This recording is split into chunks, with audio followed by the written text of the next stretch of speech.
Ladies and gentlemen, boys and girls, it's another exciting day in paradise, and boy oh boy, is it a great day to be alive, especially when you consider the alternative.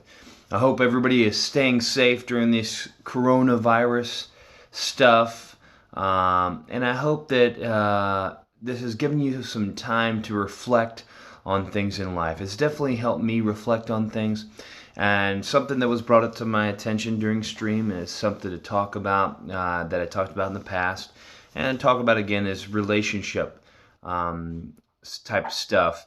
And I've dealt with a lot of different types of relationships in my life, toxic relationships, and bad relationships, and so forth. And one thing I can definitely say from my experiences is that just because you have failed relationships, or let's say you're on a bad streak of relationships and you don't think things are ever going to work out, doesn't mean that that right person for you isn't right around the corner. That doesn't mean you should be constantly, desperately looking for that person. Don't be desperate. The right person will come to you when the time is right. That doesn't also mean that you should just assume that that significant person is just going to pop up in your face and, oh, that's the one. All I'm simply saying is let things naturally happen. If you're attracted to someone, you like the way their personality and everything like about them, pursue them, but not to a desperate level of pursuit, if it makes any sense. And when it comes to lasting relationships, communication is essential in relationships. You let them know what they're doing good. You let them know what you don't like about the relationship, things they need to improve upon. But you do it in a respectful way, and you also admit your own flaws, your own weaknesses. Because most times relationships are most effective, in my opinion. And again, I'm not a relationship expert, so don't take any of this like, oh my God, this guy, he's giving me the most professional advice, because I'm not trying to do that at all. But what I am saying is, from my experience, the best relationships aren't necessarily people who are exactly alike. It's people who can kind of you can kind of counterbalance one another. Your strengths help your partner's weaknesses, and your partner's strengths help your weaknesses. If it makes any sense. But again, communication is very essential in a successful relationship. So always, I say that works completely. And I know I've probably mentioned this in the past, but I'm going to mention it again because it's one of my favorite songs because it relates so well to a successful relationship. It's by New Edition. Originally, it was remade by Boyz II Men at one point. I like the remake as well. It's called "Can You Stand the Rain." I give you.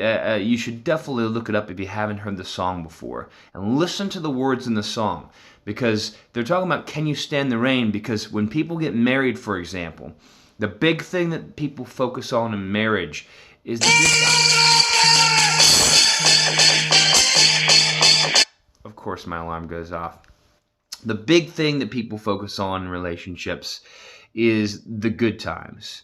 But in sickness and in health, people focus on the health of the marriage, not on the sickness part. And when people think of sickness, they think of it from an actual, like, somebody being sick. No, that could mean the bad times. Because what really makes a relationship long lasting, in my opinion, is the ability to stick with that significant other through the bad times. Because it's so easy to be with someone when things are going great. You're getting paid really well. You got a new house. You got a new job. All this stuff's just going so fantastic. It's so easy for a relationship to last during that. But when things get hard, that's when you can really tell if that person you're with is that someone you want to spend the rest of your life with. Don't drag out a relationship that is not working as well. And it was hard for me when I was married. I was married for several years, for a long time. I have 3 daughters with my ex-wife.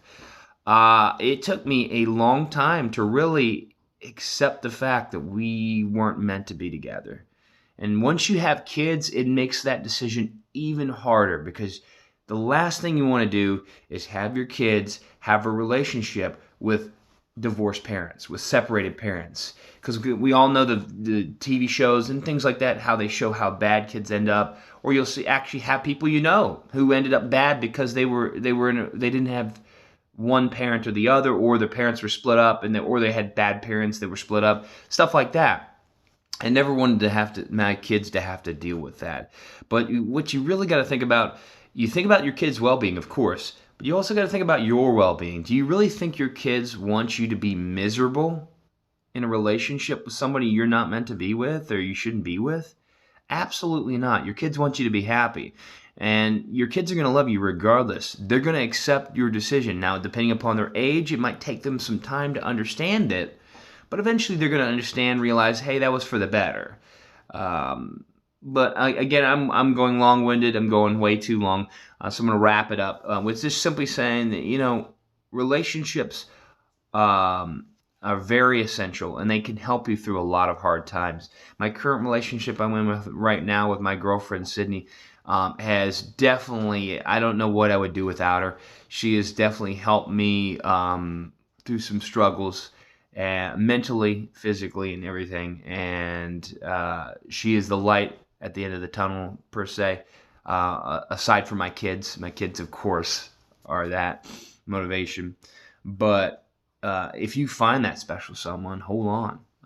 But again, don't hold on if it's toxic, if it's a bad relationship. Don't hold on, because you're blinding yourself, because it's not a real relationship. Find that special someone, and when you do, hold on to her or him, whoever it might be. Anyways, I hope you all have a fantastic rest of the week. It's Friday, so it's my day. I'm about to get on the stream, and I hope to see you all there. Back to in the studio, Bob.